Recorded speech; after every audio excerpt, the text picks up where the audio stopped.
Halo, selamat sore Foodpreneur di seluruh Indonesia. Ketemu lagi dengan saya Sarita Suteja di acara Foodies and Sharing.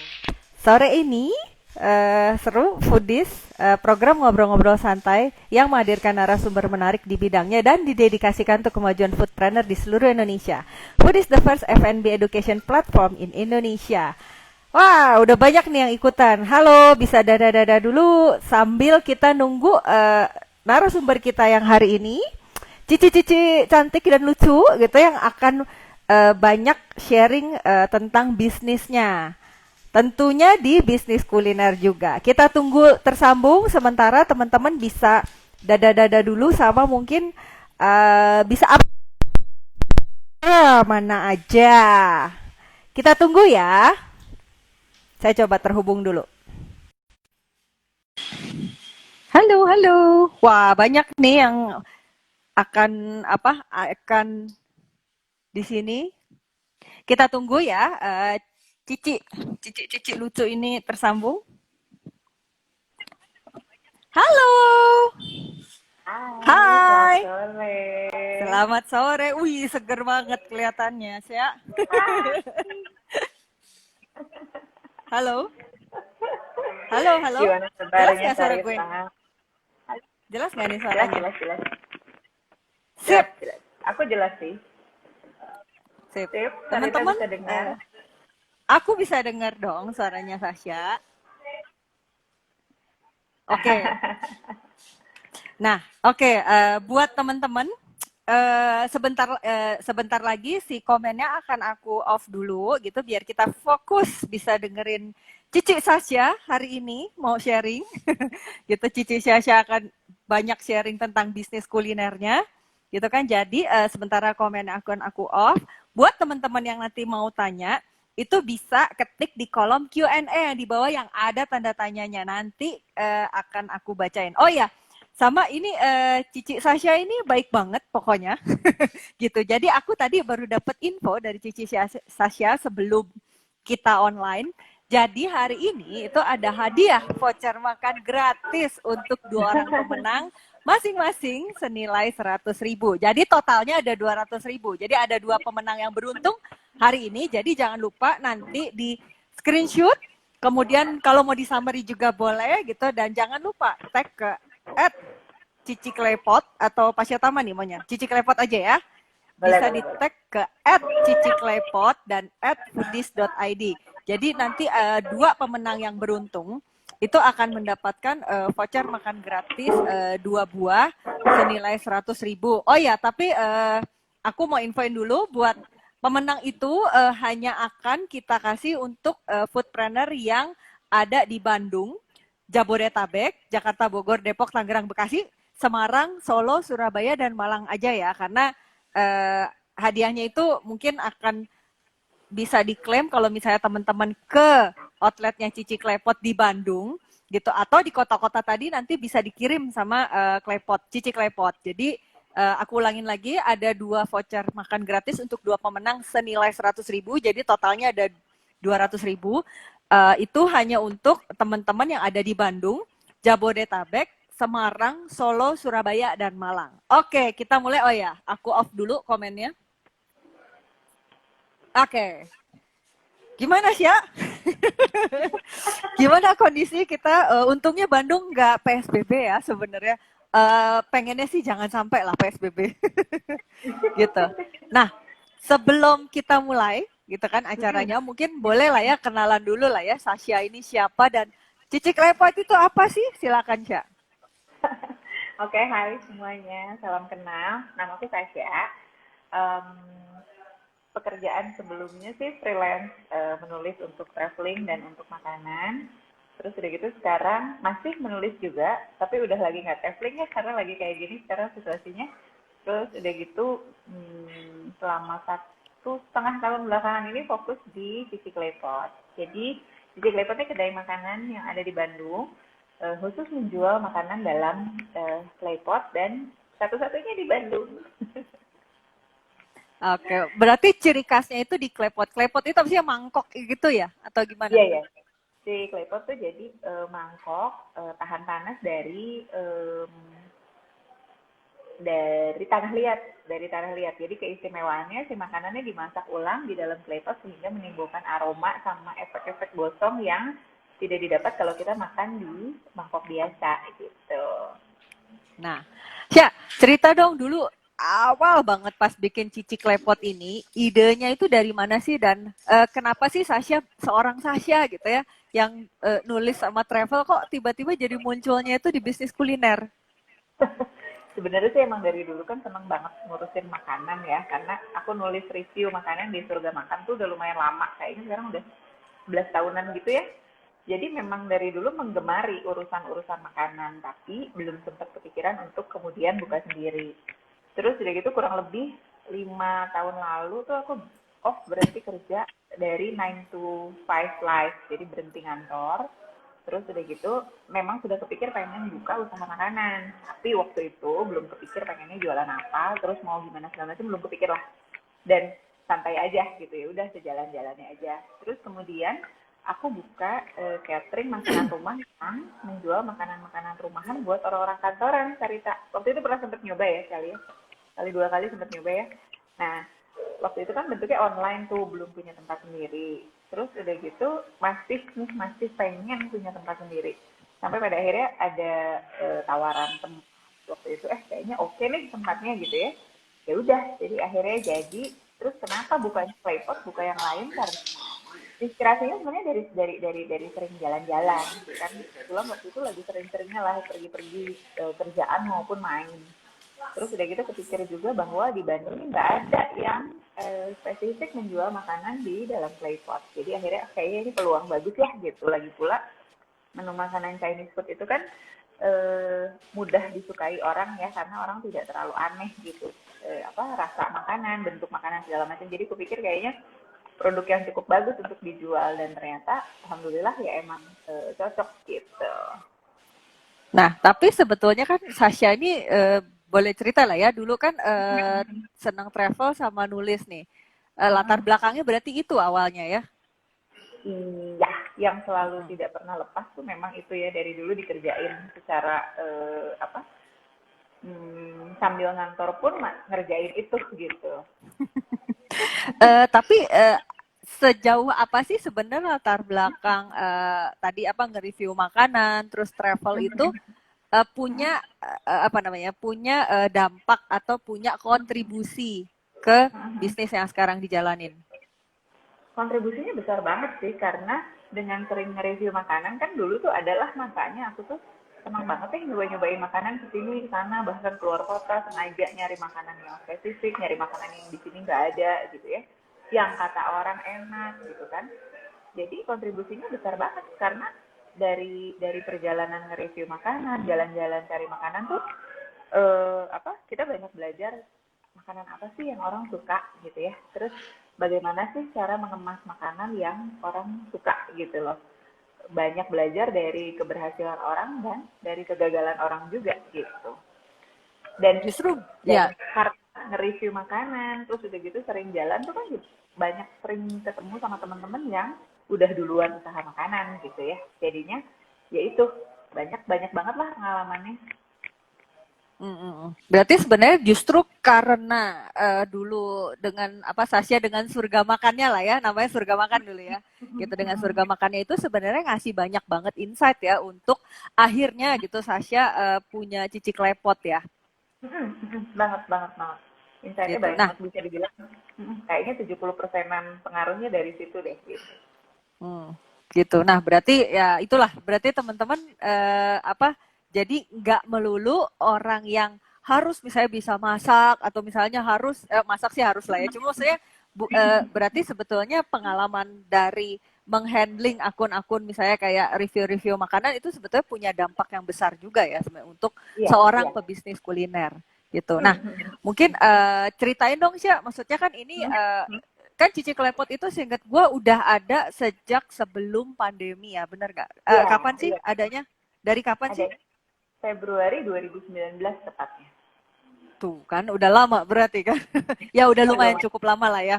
gitu, udah Oh setahun ya. lebih. Nah, berarti kan udah mengalami masa di mana sebelum pandemi, kemudian kemarin PSBB di close semua gitu kan, sama sekarang yang udah new normal atau AKB ya, adaptasi kebiasaan baru. Nah, ceritain dong Sya, challenge apa aja sih di masa new normal kayak sekarang ini yang sangat menantang. Mungkin bisa bahas beberapa challenge kali ya, kalau boleh nih ya, 3 sampai 5 lah.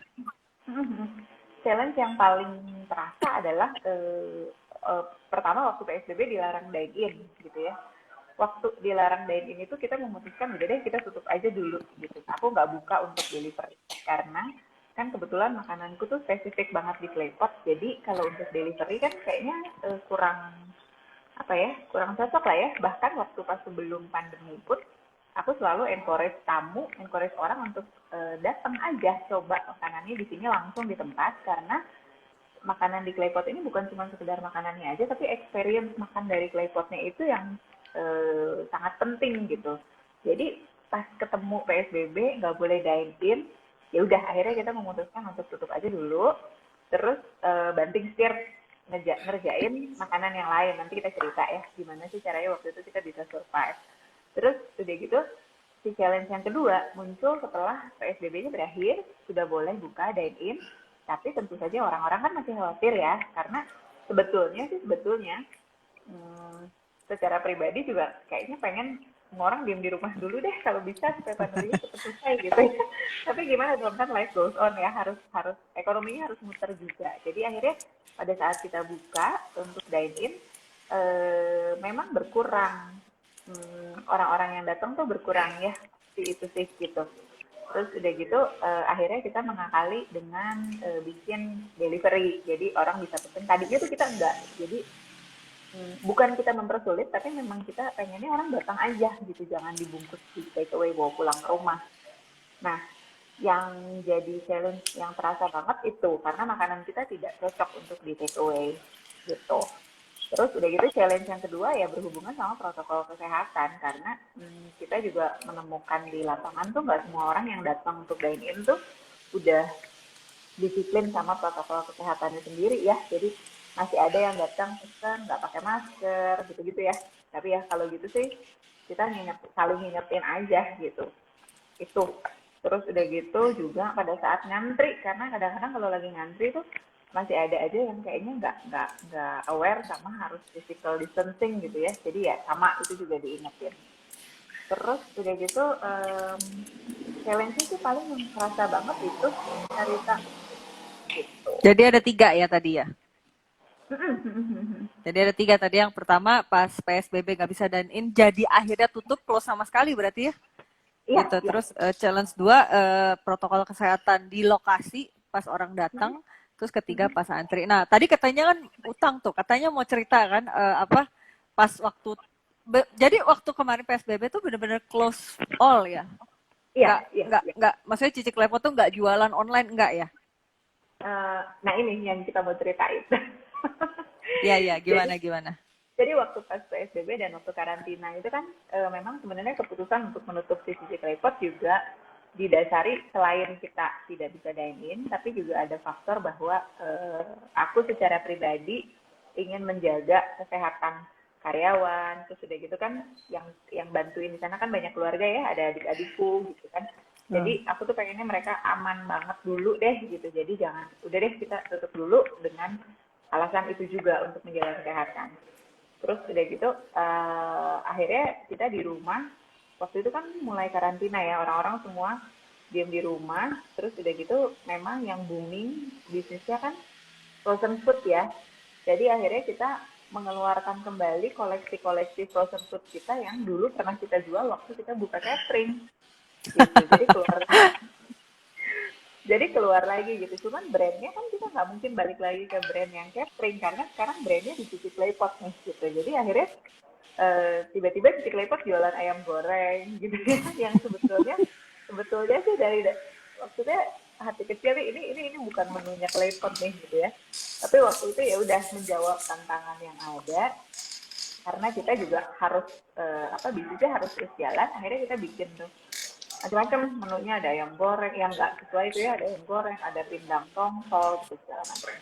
Nah Setelah itu berjalan cukup lama, kurang lebih kayaknya dua bulanan, kemudian aku tuh seperti diingatkan bahwa eh jangan lupa lo main jualannya tuh menu-menunya City Claypot, jadi jangan terlalu jauh melangkah juga gitu ya. Jadi akhirnya mencoba ngakalin gimana sih menunya City Claypot bisa dikirim keluar kota. Dan ya itu Hmm. ya, blessing in disguise ya, karena ada tekanan kita jadi tanda kutip dipaksa untuk lebih kreatif, untuk lebih inovatif juga. Jadi akhirnya tim mie kriuk sirang yang merupakan best seller dan bisa dibilang menu yang paling dicari di City Claypot tuh akhirnya bisa kita kirim keluar kota gitu. Pertama-pertamanya memang kita coba kirim ke temen dulu sebelum mulai jualan tuh kita coba kirim, ternyata bisa, oh ada yang perlu diperbaiki, kita perbaiki lagi sampai jadi akhirnya sampai sekarang tuh keterusan bikin PO untuk luar kota. Hmm. Tapi itu dikirim keluar kotanya itu berarti dalam bentuk DIY ya, maksudnya dibuat lagi di rumah gitu ya? Iya, iya, iya. Memang Ya, jadi tinggal panasin aja sih sebetulnya. Jadi maksudnya nggak perlu bisa masak gitu. ya, ya, tinggal dicemplung, cemplung, cemplung, udah gitu ya, gitu. Gitu. Nah, oke, berarti itu kan berarti kita masuk ke salah satu strategi untuk salah satu strategi di new normal ini kali ya. Itu salah Iya, satu betul. strateginya itu adalah mengeluarkan menu yang bisa disantap di rumah lah bisa dibilang ya. Iya, Gitu. iya Nah, betul. Karena em, tapi berarti kalau yang jualan-jualan yang kalau kita nyebutnya waktu itu istilahnya survival mode ya. Jadi ya produk-produk survival mode gitu. Nah, tapi produk-produk survival mode itu masih dijual sampai sekarang. masih, masih, masih. Oh, Karena masih kan yang kayak tadi ada apa sih tadi lupa gue apa aja tadi kayaknya nggak oh cuma kalau yang claypot kan? lagi survival mode itu udah enggak sih ayam Oh, goreng udah enggak. gitu-gitu enggak, udah Ya. enggak kan. Kita pengen balik lagi ke menu yang masih berhubungan sama si City Claypot sendiri gitu. Hmm. Jadi sekarang yang di open PO itu adalah menu-menu yang memang original menunya Cici Ada di Klepot ya kayak sini. mie kriuk gitu kan. Apa Iya, cireng, iya, apa aja sih iya. dimsum ya. Ayam kembang tahu gitu-gitu ya. Gitu. Tapi berarti frozen foodnya udah enggak ya? Atau Frozen masih? foodnya udah enggak. Tapi jadi si mie kriuk siram ini sama ayam kembang tahu dan menu-menu lain kita bikin frozen jadinya. Oh, jadi sebenarnya Oh, kalau yang dulu cuma bisa dinikmatinnya di outlet gitu kan, tepat. dari orang harus datang gitu. Nah, sekarang tuh bisa dikirim gitu ya, bisa dinikmatin di rumah. Iya, tapi memang nggak semua karena tetap ada beberapa menu yang harus dinikmati di tempat. Bahkan di take away sesama Bandung pun nggak bisa gitu ya. Itu juga adalah gimmick kita untuk membuat ada orang rasa penasaran ya, tetap pengen datang nanti kalau kalau suatu saat udah aman gitu ya, kita tuh pengennya orang tetap tetap menikmati K-pop di tempat gitu. Hmm. Iya sih, itu juga yang sebenarnya waktu itu berapa kali sih gue kan waktu itu pernah lah ada satu masa di mana kita kesana terus gitu. Gue sama betul-betul kesana terus. Itu juga sebenarnya salah satu hal yang menurut gue juga cukup unik ya. Jadi mungkin salah satu strategi lu juga mungkin Ya, kayaknya nih ya tebakan gue nih. Jadi eh, strateginya itu adalah justru ada beberapa menu-menu yang di encourage untuk tidak di take away gitu kan atau iya, dan tidak bisa dibawa pulang gitu ya. Bukan tidak iya, iya, bener iya, ya tidak bisa ya. iya, nggak Ya bisa, kalau nggak nekat bisa lah ya bawa apa namanya? Bawa tempat sendiri tuang bisa lah ya. Gitu tapi sebenarnya kalau dari Sasha sendiri es yang punya cicik lepot lah ya gitu yang punya iya, iya, konsepnya itu justru sebenarnya kalau bisa dinikmatinya di lokasi gitu. Nah, itu kayaknya iya, salah satu cara untuk membuat orang tetap penasaran jadi tetap harus datang gitu ya. tetap harus datang. Iya, betul. Jadi memang aku pesenin sama orang-orang di kedai gitu ya, bahwa ini kalau ada yang minta dibawa pulang, nggak bisa ya gitu. Terus kadang-kadang kan customer suka, nggak apa-apa saya bisa kok masaknya gitu kan, atau nggak apa-apa pokoknya nanti akan beda rasanya, nggak apa-apa, pokoknya ngotot gitu. Ya udah akhirnya kita jadi ngotot-ngototan aja, maksudnya kita nggak jadi kasih juga karena kan apa ya, ada sesuatu yang kita pertahankan juga loh gitu ya. Terus udah gitu sampai sekarang City Claypot tidak terdaftar di aplikasi ojek online juga salah satunya adalah gimmick juga gitu. Memang kita melihat beberapa teman pengusaha makanan yang setelah masa pandemi ini kemudian jadi akhirnya mendaftarkan gitu. Tapi kalau kita sampai sekarang sih belum, belum. Karena kita memang masih mengejar supaya orang-orang Nanti kalau udah normal lagi, datang ke tempat lagi langsung gitu. Jadi tetap apa kekeh ya, nggak ada di GoFood, GrabFood nih jadinya ya. Nggak ada. Agak jahat ya berarti ya. Ini agak sulit nih kalau mau dinikmati harus datang. Nggak. Kan kita punya ini, kita kan punya layanan delivery. Jadi bisa WhatsApp, ada nomor hotline kita yang selalu kita posting di Instagram. Ada hotline-nya, bisa menghubungi ke situ, nanti kita kirim gitu. Tapi itu terbatas Bandung aja atau tadi ada Bandung, Solo? Hmm. Kalau itu terbatas Bandung. Tapi kalau misalnya yang luar kota tuh biasanya kita bikin buka PO tuh 2 minggu sekali, Karita. Jadi 2 minggu sekali tuh kita Oh, kasih pengumuman di Instagram, di Twitter, di mana-mana. Kita lagi buka PO nih, gitu. Kita kirim ke beberapa kota itu tadi. Gitu. mm-mm. Tapi berarti sebenarnya bukan nggak bisa di delivery online ya, bisa tapi dipesannya Bisa hanya lewat WhatsApp ya. hanya lewat WhatsApp kita, gitu. Oke, berarti itu salah satu taktiknya berarti ya, Ya, nggak masuk gitu, nggak masuk di delivery online tapi iya, punya WhatsApp. Jadi sebenarnya bisa apa ya, bisa loh di apa dipesan dan diantar, cuma nggak lewat platform delivery iya. online gitu ya. Iya, iya betul.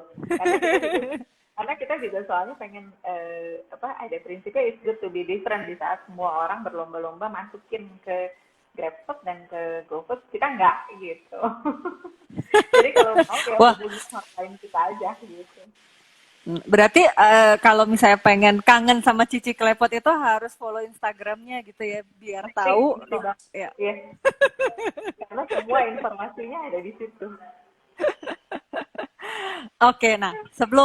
Sebelum kita lanjutin lagi nih ngobrol-ngobrolnya ya, aku pengen nginfoin gitu buat teman-teman foodpreneur yang lagi online gitu kan. Jadi apa kita di tanggal 26 September yang adalah sebentar lagi gitu ada Foodies Online Class batch ke-7 atau FOC kita singkatnya FOC batch ke-7. Temanya itu adalah membangun 100 cabang dalam 6 bulan dengan sistem kemitraan. Pematerinya adalah Mas Danu Sofwan, itu foundernya Randol ST Indonesia gitu, dan yang sudah membangun 800 cabang dengan sistem kemitraan di 26 September. Nah, mau tahu info selanjutnya itu bisa ada di situ, nomor WhatsApp-nya udah saya display sama di bit.ly garis miring FOC 7 strip SW gitu. Jadi buat teman-teman yang mau daftar harus diselamatkan kursinya karena udah cukup banyak yang daftar gitu. Jadi buat teman-teman yang pengen belajar tentang franchise atau kemitraan itu wajib banget ikutan kelas ini gitu. Nah, oke, kita lanjut nih ngobrol-ngobrolnya ya. Teman-teman jangan lupa di screenshot juga ya gitu. Ada 2 voucher menanti dari Cici Klepot. Gitu. Nah, apa kita lanjut. Berarti berarti nah sejauh ini tapi sejauh ini ya kalau gue lihat kan kayaknya seorang Sasha nih gitu kan. Seorang Sasha itu kan bener-bener gaul terus punya banyak kenalan ya kayaknya ya. Networknya tuh bener-bener luas banget gitu kan. Gitu. Terus tipenya yang bener-bener kayaknya masuk kemana-mana lah gitu.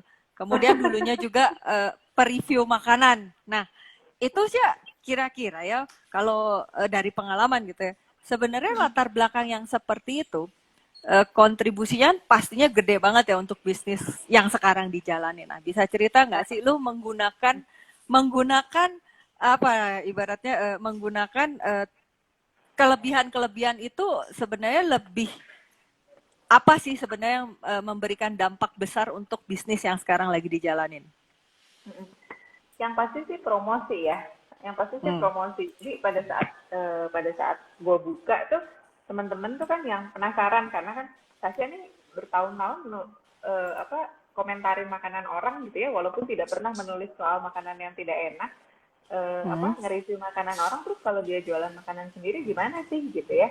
Nah, memang dari perjalanan mereview, jalan-jalan sama itu kan emang temenku jadi banyak banget dan benar Sarita bilang, jadi kayak kalangannya tuh kemana-mana banget gitu ya, luas banget, dan itu alhamdulillah menolong banget, menolong pada saat kita buka tuh tanpa kita minta untuk bantuin promoin dong gitu segala macam tuh, yang mereka dengan kayaknya dengan senang hati aja ngebantu promo, dan kita kebantu banget karena yang namanya honest review itu kan pasti terasa ya, maksudnya dibanding kita ngundang orang terus kita misalnya menyediakan fee bayar untuk di review tuh, aku percaya hasilnya pasti beda banget gitu.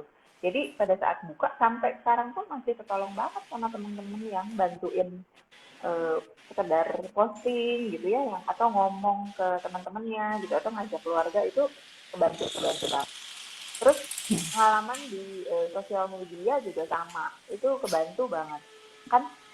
Karena gue cukup aktif di sosial media, terus udah gitu sekarang di sisi Klepot juga promosinya bisa dibilang 100% di sosial media. Terus kemudian banyak temen-temen yang, "Sah, gue mau jualan ini dong, tapi gue nggak ngerti nih sosial medianya gimana," gitu ya. Nah, kalau boleh pesen sih buat teman-teman yang memang mau usaha makanan dan ingin ingin berpromosi dan berjalan juga di sosial media, pesan gue sih jalanin dulu sosial medianya. Maksudnya hmm, nggak bisa misalnya hari ini kita buka toko, hari ini kita buka sosmed, nggak bisa. Jadi lo Hmm. harus harus menyelami dulu triknya gimana, terus udah gitu gimana sih kehidupan kehidupan di sosmed tuh kayak apa gitu ya. Ya lo harus jalanin, nggak bisa tiba-tiba kayak gini deh contohnya ya. Misalnya kita jualan, katakanlah jualan insurance misalnya, terus kita punya temen bank.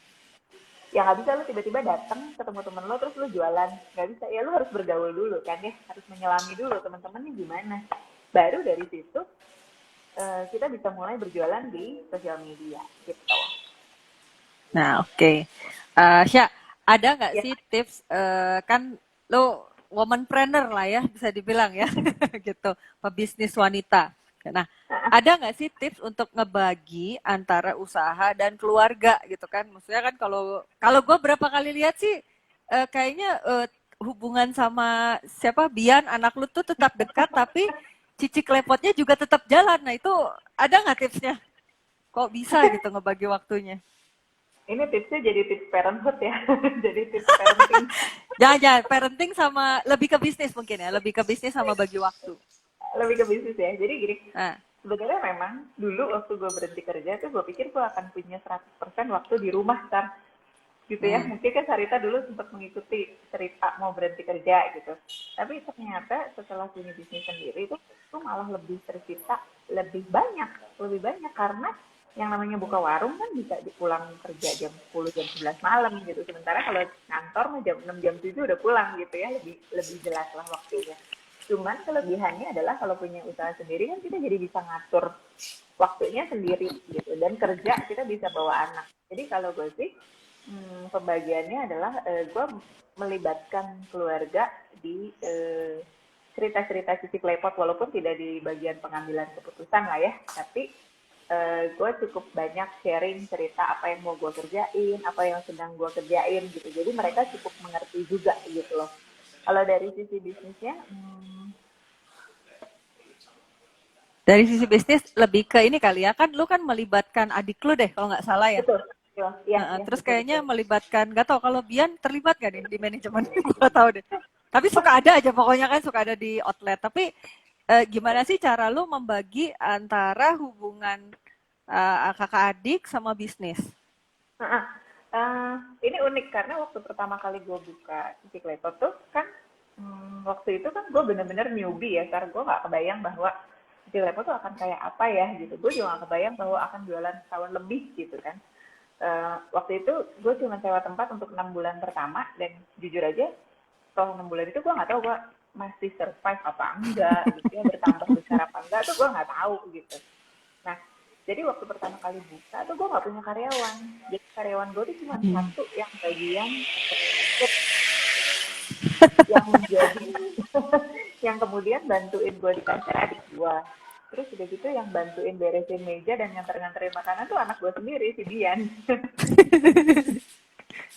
Jadi Terus? terus kemudian setelah jalan, ternyata kok lumayan banyak orang datang gitu ya, oh lumayan rame gitu. Jadi akhirnya gue ngambil satu karyawan, terus kemudian nambah sampai sekarang akhirnya karyawannya udah 12. Banyak Eh, ya. itu semua Selusin. sedian yang training. Jadi Oh, jadi dia bisa dibilang wow. iya, dia yang training karena kan dia yang ngejalanin ya, jadi dia yang tahu gitu. Terus udah gitu gue juga sambil lihat, maksudnya bisa nggak nih anak ngajarin orang, ternyata bisa gitu. Nah ya udah, jadi akhirnya lama kelamaan gue udah punya karyawan, terus kan si Bian juga harus fokus lagi ke sekolahnya ya gitu. Jadi ya udah, akhirnya dia mulai mengurangi intensitas kedatangan dia ke tempat jualan. Kalau gue dan adik-adik gue tuh ada dua macam. Adik gue kan ada tiga. Yang satu sih sebetulnya tidak terlibat karena dia kerja. Halo, Tadi halo, sempat putus ya? terputus ya. Ya, Sempat hai. putus. Tadi apa? Ya, udah Ya, connect. udah. Tadi apa adiknya Nah, 3, yang satu nggak terlibat terus? yang satu nggak terlibat karena dia kerja kantoran. Ada dua orang yang terlibat. Yang satu tuh bisa dibilang partner gue, karena gue melibatkan dia di dalam semua pengambilan keputusan. Jadi waktu pas pertama kali mau mulai bisnis ini, gue bilang sama dia, lo mau nggak bantuin gue buka usaha makanan nih, karena ini ada kesempatan, ada tempat bagus, terus udah gitu kayaknya kesempatannya ada. Tapi pada saat itu tuh gue lagi sering-seringannya pergi-pergian kan, lagi sering-seringnya ada panggilan kerjaan untuk mereview soal pariwisata di luar kota gitu ya. Jadi gue bilang gue tuh nggak akan bisa 100% ada di tempat nih, jadi mau nggak lo yang handle. Nah, si adik gue tuh mau, jadi ya udah, dia menjadi partner gue di sini. Jadi orang kepercayaan gue juga, yang kalau gue pergi-pergi dia bisa standby selalu gitu. Oke. Nah, untuk rencana ke depan nih, Sya, apa rencana ke depan nih Cici Klepot? Apa sih ke depannya, misalnya apakah buka cabang baru, atau misalnya cabang baru punya sendiri, atau misalnya partneran sama orang lain buka di luar kota, atau justru mau di franchise?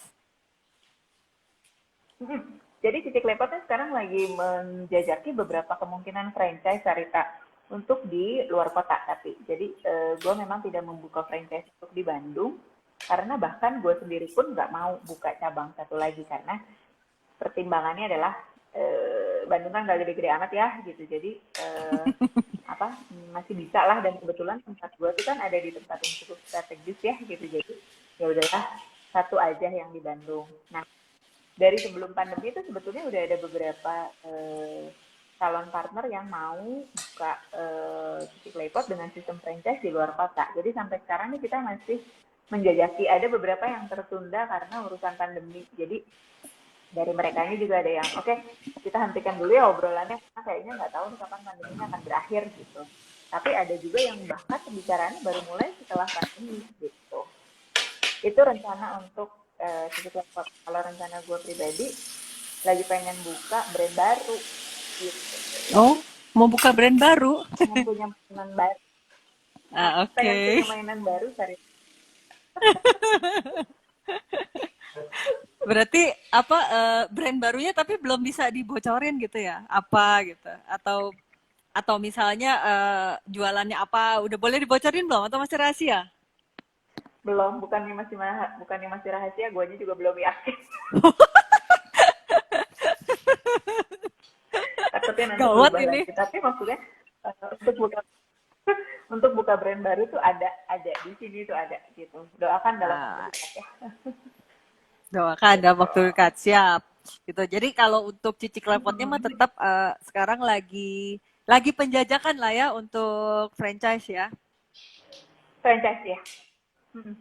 Oke. Nah, Sya, ini sebenarnya agak apa? Nggak tahu berubah nama Cici Klepot sih. Cuma gini, kan Sasha yang gue tahu itu kan bisa dibilang influencer ya, gitu kan ya.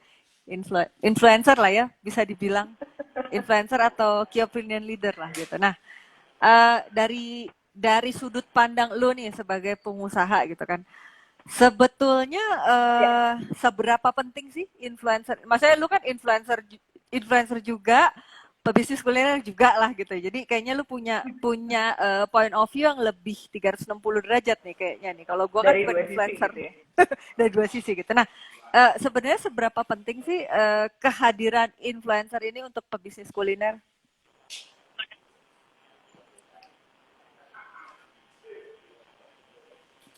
Halo, halo, betul ya? Halo, halo, halo. Yes, Sarita. Halo, Sya. Ya, Aku tidak tadi bisa melihatmu. pertanyaannya kedengeran nggak tadi? Atau halo, putus lagi? Hai. Yes, Udah, sudah. udah tersambung. Hmm. Nah, tadi Sarita gini, pertanyaannya catch up nggak? Atau harus diulang? lo mau menanyakan gimana sih pandangan dari dua sisi ya, baik dari pengusaha kuliner maupun dari sisi influencer gitu ya? Mm-mm, mm-mm. Maksudnya sebesar apa sih sebenarnya kontribusi si influencer terhadap bisnis kuliner? Apakah penting banget atau sebenarnya nggak penting-penting amat lah? Gini, menurut gue penting, penting banget karena apa orang kan sekarang dia sebenarnya dari dulu ya orang promosi makanan itu paling efektif adalah dari mulut ke mulut kan atau dari teman kita yang bilang makanan di sini enak loh gitu. Nah sekarang posisi itu lumayan tergantikan oleh si influencer-influencer ini gitu ya. Hmm. Gue secara Cici Klepot itu banyak banget kebantu sama teman-teman influencer karena kerasa lah pada saat ada kedatangan mereka tuh kita kemudian sales meningkat, banyak orang nanya, banyak orang follow Instagram gitu ya, itu terasa banget. Nah, apa yang kemudian gue sadari setelah gue jualan sendiri adalah kita tetap harus menghadirkan menu yang produk yang bagus karena pada saat kita produknya tidak bagus, mungkin pada saat influencer ini memberitakan soal makanan kita, banyak orang yang datang, tapi kemudian pertanyaannya adalah konsumennya balik lagi apa enggak gitu ya. Itu yang menjadi Hmm. tantangan kita gitu. Jadi gue percaya betul bahwa selain bantuan influencer, ya kita sebagai penyedia makanannya juga harus konsisten menyediakan makanan yang memang berkualitas gitu loh. Gitu. Jadi kemudian uh, gue juga berpikir gue tuh tipe-tipe influencer yang sekarang ini tidak mau diundang, tidak mau diundang datang gitu. Bukan apa-apa, karena kemudian bebannya di gue jadi berat banget gitu. Jadi dan kebetulan gue mah kan seneng jajan ya, jadi kalau misalnya kalau Datang sendiri.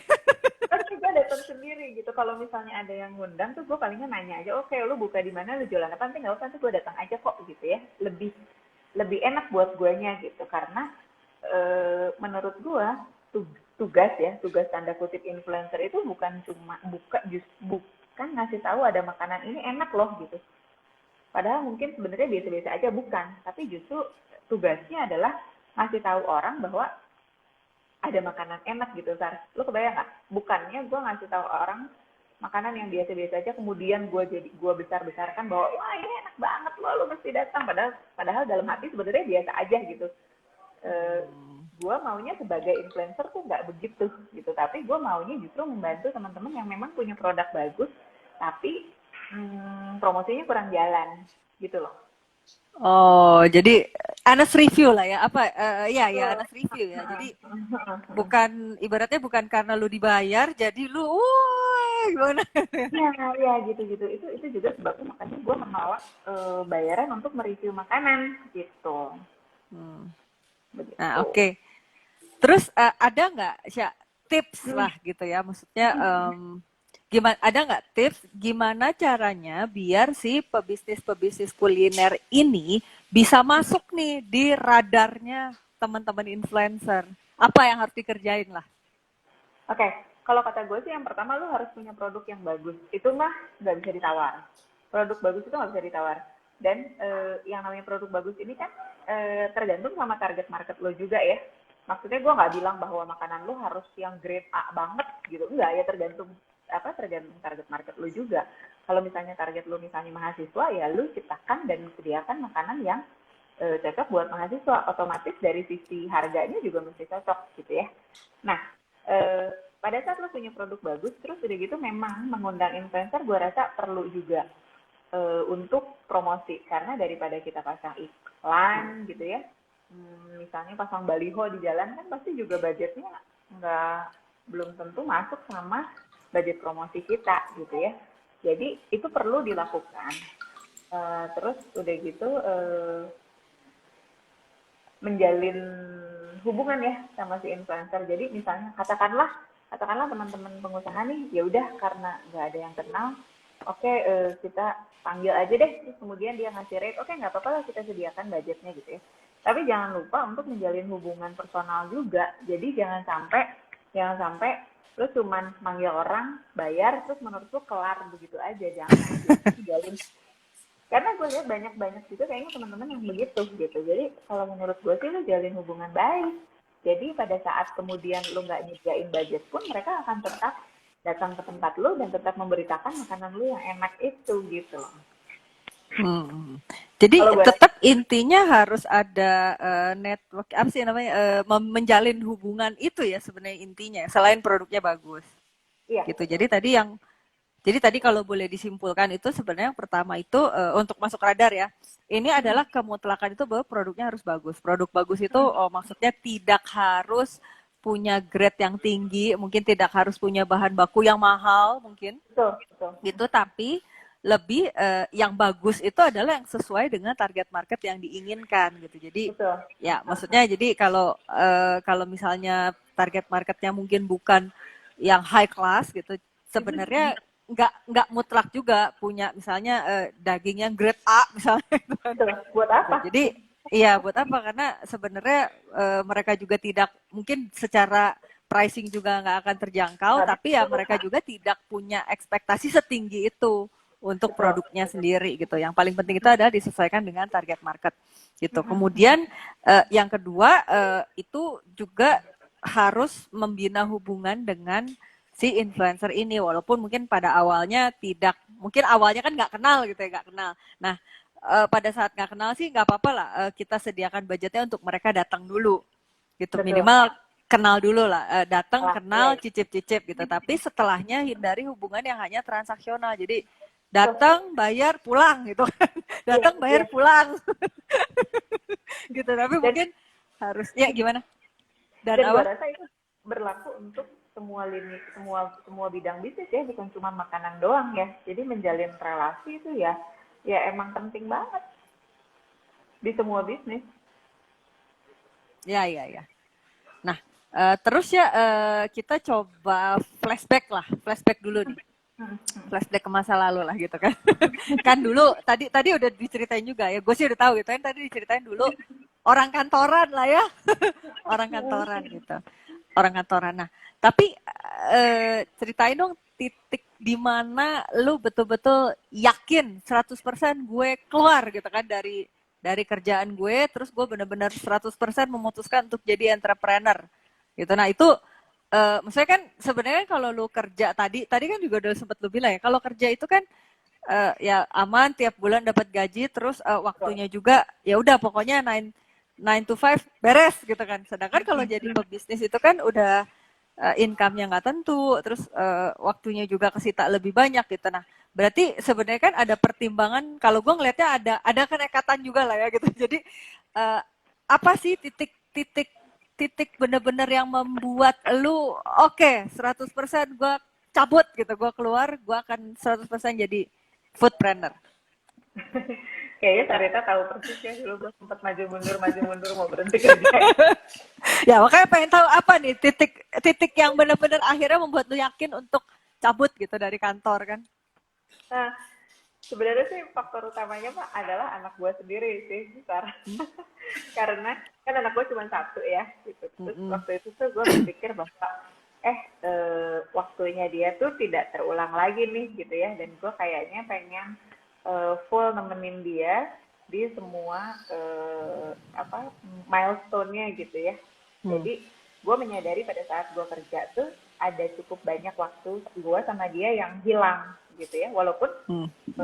Walaupun gue kerja tuh sebenarnya dia masih bukan tipe-tipe yang kemudian jadi lebih dekat sama orang lain, enggak, dia tetap deketnya sama gue gitu. Tapi gue menyadari, wah kalau gue kerja terus kayaknya nanti dia yang tidak terlalu berkembang sesuai keinginan gue gitu. Jadi gue tuh pengennya punya waktu untuk nganter-nganterin dia di semua kegiatannya. Kebetulan anak gue tuh kan kegiatannya banyak ya, bukan cuma sekolah doang gitu. Kalau guanya kerja, gue nggak punya waktu buat mengerjakan itu gitu. Jadi dari semua pertimbangan dengan punya usaha lah, apalah segala macam, ini semua runtuh dengan ya gue harus nemenin anak gue gitu. Tapi bukannya Dan pas bisnis justru lebih sibuk ya? lebih sibuk tapi gue bisa ngatur waktu gue sendiri gitu. Kalau Oh, ngantor iya kan, iya iya. kalau ngantor kan mungkin nggak apa, gue nggak bisa ngatur waktu sendiri gitu ya. Kalau sekarang memang lebih repot, tapi gue lebih bisa ngatur waktu gue sendiri dan kalau memungkinkan tuh gue bisa bawa dia kemana-mana gitu kan. Kadang-kadang gue kalau traveling dan dia bisa pergi tuh gue ajak juga gitu. Oke, nah, oh ya nih, berhubung tadi gue minta di screen capture sama teman-teman yang lagi nonton, Nah, kita foto bareng dulu, Syah. oh, gitu ya. Kita foto bareng dulu. Nah, buat teman-teman food runner, ayo jangan lupa siapin ininya, siapin handphonenya gitu di screen capture dulu. Kita berpose dulu. Oke, satu dua, satu dua. Oke, gue mau sekali screen capture juga. Boleh. Nanti gue minta ya. Satu dua, sip. Oke, terus kita lanjut. Nah, apa? Berarti tadi udah disebutin juga ya, maksudnya ada produk harus bagus lah, terus banyak challenge-challenge yang ada sekarang juga challenge sebelum PSBB, banting setir pas waktu PSBB juga sempat banting setir jualan yang lain, open PO ayam goreng dan kawan-kawannya itulah ya, gitu kan. Tapi akhirnya pada saat kita udah adaptasi kebiasaan baru, AKB New Normal ini akhirnya disadarkan bahwa ternyata Cici Klepot itu intinya itu bukan jualan ayam goreng gitu ya, gitu. Tapi harus balik lagi ke awal. Sama mungkin ini juga tips dari Sasha yang bisa di apa ya, diadaptasi, jadi diadaptasi ya, tapi jangan ditiru-tiru plek-plek ya, karena belum Kan tentu beda-beda ya. cocok ya, belum tentu cocok untuk semua bisnis kuliner ya. Tapi di sini gue juga ngelihat salah satu keunikannya Cici Klepot itu juga sebenarnya kan salah satunya pengen banget, yang penting be different, yang penting beda gitu, nggak mirip-mirip. Jadi di saat semua orang berlomba-lomba untuk mendaftarkan usahanya di delivery online gitu, justru Cici Klepot ini justru nggak mau ngedaftarin ini, tapi nggak mau ngedaftarin, menurut gue itu salah satu keunikan juga sih sebenarnya. Justru dia nggak mau ngedaftarin, tapi dia memberikan solusi bahwa dia Cici Klepot ini juga membuka WhatsApp bisnis kali ya, mungkin ya, WhatsApp bisnis, jadi Ya, tetap bisa betul. dipesan ke rumah gitu, tapi tidak melalui delivery online. Dan Ya. karena si Sasha ini Cici ini sebenarnya influencer juga, jadi sebenarnya kayak paket lengkap gitu loh. Ya apa? Paket lengkap bisnis. Ya kan, maksudnya influencer juga, foodpreneur juga, sehingga kayaknya dinamika di Cici Klepot ini benar-benar kayaknya 360 derajat lah ya, benar-benar dari dua sisi. Jadi ngerti influencer maunya apa gitu kan, ngerti dari sisi pebisnis kuliner juga harus ngapain untuk bisa mendekati si influencer ini, gitu ya, gitu. Eh, Ya, betul. Mendekati influencer ini. Selain tentu saja ada taktik-taktik bisnis yang dijalankan tadi ya. Jadi be different-nya itu ada produk-produk yang mungkin uh, tidak bisa dipesan lewat delivery online, tapi dikasih solusi pakai WhatsApp bisnis gitu kan, buat bisa dipesan. Kemudian untuk beberapa lokasi juga bisa DIY lah. Kalau gue nyebutnya DIY, apa, do it yourself. Jadi bisa dinikmati di rumah. Do it yourself-nya itu tapi nggak Ya. harus bisa masak. Nggak harus bisa masak, jadi tinggal cemplung-cemplung, bisa dinikmati juga si mie kriuk. Mie kriuk ya, benar, mie kriuk itu di rumah masing-masing gitu. Nah, Cak, paling terakhir lah ya. Terakhir, Ya. sebenarnya ada nggak sih berarti rekomendasi bacaan gitu, atau misalnya tontonan lah gitu yang bisa dibaca atau ditonton sama foodpreneur? Hmm. Kalau gue sih bacaan, gue cukup seneng kemarin dapat kiriman buku dari Foodies soal apa, belajar dari kesalahan orang ya, urusan bisnis ya. Karena karena kepake banget soalnya apa, kesalahan dalam berbisnis itu kadang-kadang bisa mesti dibayar dengan harga yang mahal sekali gitu ya. Jadi kalau dalam konteks positif kita bisa belajar dari kesalahan orang lain, kenapa enggak gitu. Dan rangkumannya udah ada di buku yang kemarin-kemarin ini dikeluarkan oleh James Foodies gitu ya. Gue cukup menyambut baik buku itu, dan kemudian gue rekomendasikan juga sama teman-teman yang sedang berpikir untuk membuka usaha makanan. Terus udah gitu sama kalau tontonan juga, gue seneng nonton YouTube channelnya Foodies, soalnya banyak cerita inspiratif ya. Atau kadang-kadang kalau lagi bosen atau lagi down gitu ya, atau misalnya katakanlah jualan lagi sepi gitu, nonton itu tuh iya semangat lagi ya, karena ternyata banyak teman-teman pengusaha yang juga mengalami hal yang sama gitu. Nah, oke. Berarti nontonnya nonton YouTube berarti ya? Nonton YouTube. YouTube. Nonton YouTube. Nah, oke, Nonton YouTube. paling oke. Sebentar lagi mungkin akan kita tutup, tapi terakhir banget ini. Terakhir banget. Ada pesan atau tips nggak untuk teman-teman foodpreneur? Ada. Jadi Apa tuh? memang perlu diakui bahwa situasi sekarang ini kan kayaknya berat ya buat kita, buat semua pasti berat, nggak cuma yang urusan jualan makanan aja, juga jualan yang lain gitu. Kalau gue merasakan mengurangi ngomel itu lumayan banget, Sarita.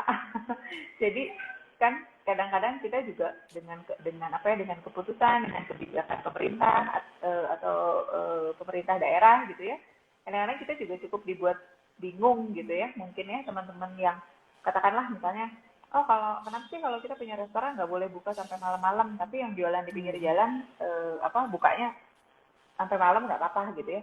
Nah, memang sih kadang-kadang hal yang gitu membingungkan dan memancing kita untuk pengen ngomel dan pengen marah-marah gitu ya. Tapi di dalam situasi sulit sekarang ini gue belajar bahwa mendingan fokus sama adaptasi apa yang bisa kita lakukan dibanding fokus sama ngomelnya gitu. Karena energinya kan sama ya, jadi mendingan energinya dipakai untuk mikirin inovasi, mikirin bagaimana kita tanda kutip mengakali situasi sekarang di konteks yang positif dan mencari solusi sendiri dibanding mengharapkan orang ngikutin maunya kita gitu loh. Soalnya gue cukup banyak ngobrol sama teman-teman yang jualan makanan ya, mereka mengeluhkan ini, iya memang betul. Gue juga kalau ngikutin ngeluh mah kayaknya pengennya ngeluh gitu. Tapi yuk kita fokus aja cari solusi dan inovasi yang akan menolong kita sendiri gitu. Oke, keren ini Aduh, kalau tipsnya, benar. ngomong motivasi suka bingung. Mungkin bukan motivasi lah ya, lebih ke apa ya, spreading positive vibes kali ya. Karena kalau misalnya kita negatif mulu tuh kan mukanya ngerut-ngerut tambah tua terus nggak punya solusi. Gitu kan, makin stres gitu ya. Jadi kayaknya segala sesuatu harus dibawa lebih ke santai, atau misalnya ambil positifnya, apa sih, bergaul sama teman-teman yang juga pikiran positif dan inovatif terus gitu ya. Mungkin kayak Sasha nih senyum terus kan, seolah-olah nih ya, seolah bahagia terus, happy terus, tak ada masalah. Padahal sebenarnya masalah mah banyak gitu tiap hari kan. Apalagi bisnis kuliner di saat-saat sekarang tuh kan yang lagi apa ya?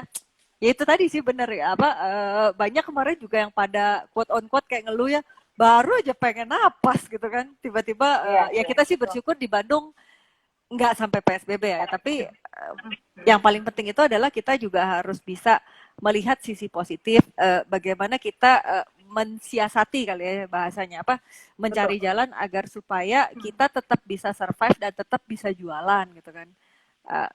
Bisa jualan terus bisnisnya tetap ada, tetap bisa menghidupi bisnisnya sama karyawan-karyawannya. Jadi tetap bisa bikin orang happy melalui makanan. Melalui makanan. Gitu. Jadi mungkin lebih ke sana sih, kalau gue ngelihatnya bukan motivasi, tapi justru kita sebagai pebisnis yang harus benar-benar kuat dan punya positive vibes lah, karena kalau ownernya kagak kuat, kagak positif, gimana bawahannya mau ikut positif kan? Benar. Gitu. Nah, apalagi yang jualan makanan. Paling iya, apalagi jualan makanan kan, gitu. Ada lagi sih mungkin yang mau ditambahin? Itu aja, Sarita. Tapi pengen tahu juga, Sarita gimana menghadapi? Jadi gantian nanya boleh? kalau bisnis Sarita kan jauh lebih besar dibanding yang gue kerjain gitu ya. Terus sekarang dalam situasi seperti ini gimana, Sar? Ya sebenarnya sih mirip lah, sama-sama aja sih sama yang lu kerjain gitu kan, benar-benar berusaha untuk mensiasati segala hal gitu kan. Maksudnya kalau Betul. ditanya apakah omsetnya seperti dulu, enggak gitu kan Enggak jawabannya, juga. udah pasti gitu kan, kagak gitu kan, kagak. Tapi kan maksudnya daripada kita apa ya, mengeluhkan hal-hal negatif yang gimana sih si ini gini, gimana sih kebijakan gini yang tadi lu bilang gitu, lebih baik energinya itu kan memang lebih baik dipakai untuk mikir mikir Betul. gue harus ngapain nih, gue harus ngapain nih gitu kan. Memang sama sih sebenarnya, kurang lebih juga seperti itu gitu kan, harus harus lebih ke mikir, sama mungkin bergaulah dengan orang-orang yang bukan apa namanya ya, pembuli orang kali ya. Bergaulah dengan orang-orang justru yang punya vibes yang sama lah, yang positif juga, yang pengennya mikir terus untuk gimana kita bisa survive ke depan. Paling itu Betul. aja sih, Sya. Gitu. Sama lah Halo? ya berarti ya Halo? kita ya. Oke, kalau gitu. Nah, mungkin ini sama-sama sama. Ya mungkin itu aja sih paling dari gue, sama buat teman-teman juga jangan lupa nanti ditunggu, nanti pemenang akan dipilih dari tim Foodies. Gitu. Nanti pemenang akan dipilih oleh tim Foodies, nanti akan di DM gitu. Jadi nanti mekanismenya gimana, nanti akan kita DM dari Foodies gitu. Jadi dua pemenang yang mendapatkan voucher makan gratis dari Cici Claypot. Ada 2 orang, masing-masing 100.000. Jadi ditunggu ya, gitu. Dan jangan lupa screen capture. Selama saya masih ngomong, ini sebenarnya masih keburu. Jadi masih boleh di capture. Oke, kalau gitu, gitu aja. Terima kasih banget. Thank you banget buat Sasha yang hari ini, sore-sore ini, masih mau berbagi walaupun kondisi sulit tapi tetap bahagia. Wajahnya tetap ketawa terus, masih mau sharing buat teman-teman foodpreneur di seluruh Indonesia. Thank you Sasha. Oh iya, sama sampai ketemu juga di Foodies on Sharing selanjutnya, yang paling dekat kayaknya jam 6 ini, sebentar lagi nih. Jam 6 ini nanti akan ada Foodies on Sharing lanjutan, itu temanya tentang syarat bisnis di invest dari mata investor gitu. Jadi nanti ada narasumbernya itu dari Mas Ricci, VP Investmentnya Kejora. Jadi teman-teman yang pengen tahu tentang investment itu harus stay tune nanti jam 6 sore di Foodies on Sharing. Oke, segitu aja dari saya. Thank you Sasha. Gitu. Makasih, Thank Sarita. you juga buat teman-teman yang udah stay tune di sini. Dadah. Bye.